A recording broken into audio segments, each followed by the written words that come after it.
Well, I'd like to welcome you all to our first Living Ship Day of the season.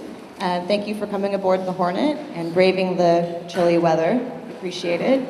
And today we'd like to introduce some very special gentlemen from the Bay Area, the Tuskegee Airmen. And before we start with their presentation, I'd like to welcome aboard Lieutenant Leroy Gillead. Can you wave? Yay. He's from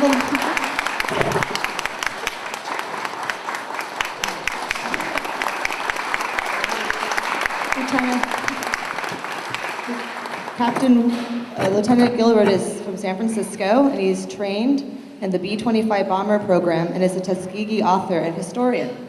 Our second guest is Captain Les Williams, who's also be our speaker. Les, would I wave?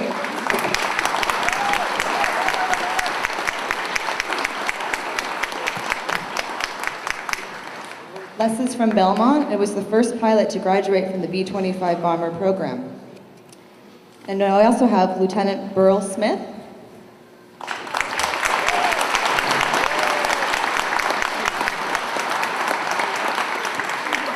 Burl is from Oakland and was trained as a fighter pilot. And Sergeant Clyde Grimes.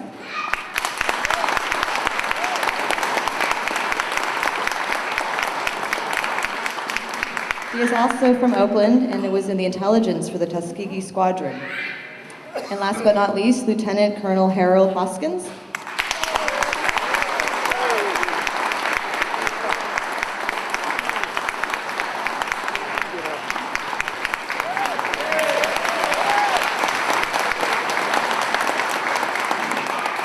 Lieutenant Hoskins is of Danville and was a class of 46A. He also served in Vietnam from 1963 to 1964, and he retired in 1971 as Lieutenant Colonel.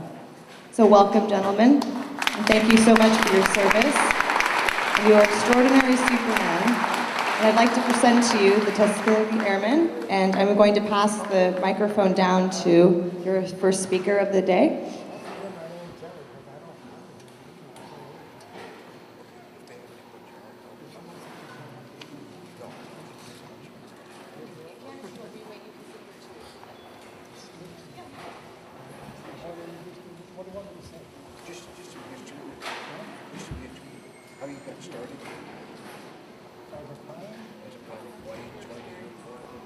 Oh, okay. You've already been told I'm Les Williams, and I think they said I was the first black bomber pilot in the United States, of which I'm proud. I don't know what else that they say I was going to tell you, but I'm happy to see you here. I've been out here before, quite a few times. I almost know my way around, but not quite. And I started out in the Tuskegee program back in 1943, and the training I enjoyed, the flying I enjoyed. Those who trained us, yeah, and I didn't enjoy that at all, but I went through it and I found out a whole lot about what life is like. I'm a California boy. I was born in San Francisco and raised in San Mateo. Yes, San Mateo was a prejudicial place, very prejudicial, but not overtly, not very obvious. It wasn't half as bad as Tuskegee, Alabama, or the towns surrounding any southern state. But I'm really glad that I had the experience and had it fully, and got to know my fellow classmates very well, and found out what smart men they are, and what they can do if they were ever challenged. And incidentally, challenge was a word that I felt every day. We were challenged every day.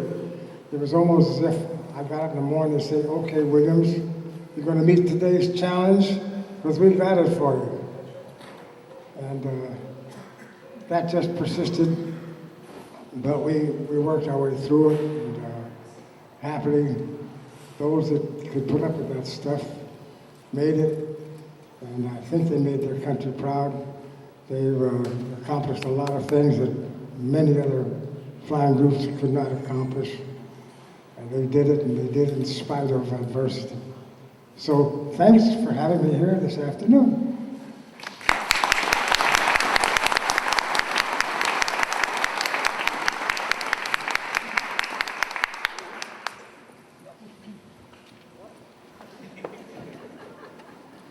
Do you want to just tell us about a little bit about your experiences? Okay. Not much. My name is Burl Smith. I'm a native of California, born in Oakland. Get it right next to your mouth. Yeah.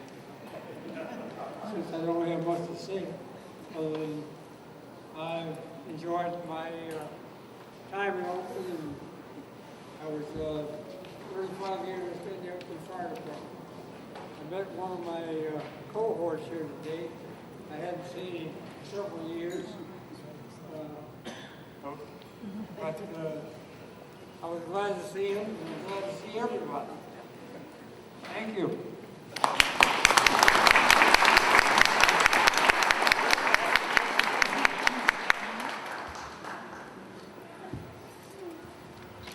Good afternoon, Sergeant Clyde Grimes.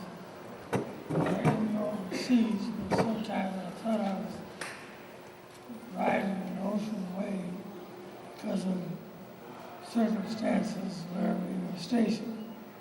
When I was in group intelligence, I had an opportunity to see what was going on in Europe with the 99th and the 332nd because we get their gun camera film. Back from the war effort and analyze it, study it, and see whether there could be improvements or other things that would make our task easier in Europe. So in that way, we did participate. Not everybody was a pilot, so but I did get time in the B-25s, and that's quite a plane to fly. So I have to compliment my friend over here, Les Williams, and others that were pilots in the B-25. Part of what I was assigned to do and train was to make analysis of flights that didn't make it. Yes, we did have some losses over here in the States in the form of aircraft accidents. And we had to analyze that, determine what was the reasons for it, and pass that on to those who were in charge of flying aircraft at the station in Godman Field, Kentucky. So I made it through, and I'll never forget what my experiences taught me.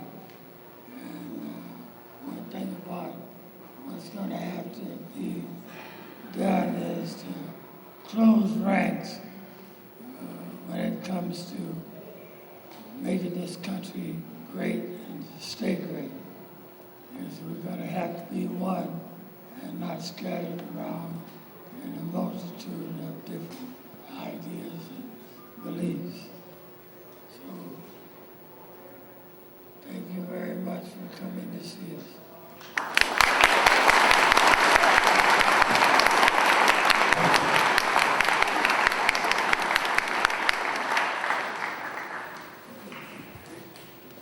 Well, I'm Harold Hoskins. I'm a young Tuskegee Airman. I was in class 46A, and I was 3/4 of the way through the program when the war ended. So I got out. I went to college, or I started college, and my GI Bill ran out. And they opened up the program again, and I was down at Randolph Air Force Base in an integrated program. And we were to prove that black men could train in an integrated situation as the Tuskegee Airmen had flown overseas. So I graduated in October of 1948 after going through the pilot training program all over again. I was stationed at Lockbourne Air Force Base where all the black pilots were located who had flown over in Europe, and I flew with them in the 301st Squadron for 9 months.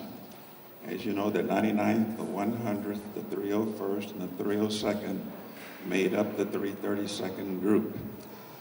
Colonel B.O. Davis was in charge of the group at that time, and my first assignment in the Integrated Air Force was at Bergstrom Air Force Base in Austin, Texas. Now, this class that I went through, there were 4 of us black cadets and 2 black student officers. It was up to us to prove that in an integrated situation that we could succeed, which we did. I stayed in the Air Force for 24 years, and I retired out at Travis Air Force Base flying the C-133 in 1971. And I also had a tour in Vietnam, also a tour in Newfoundland. That's about enough for me to tell you.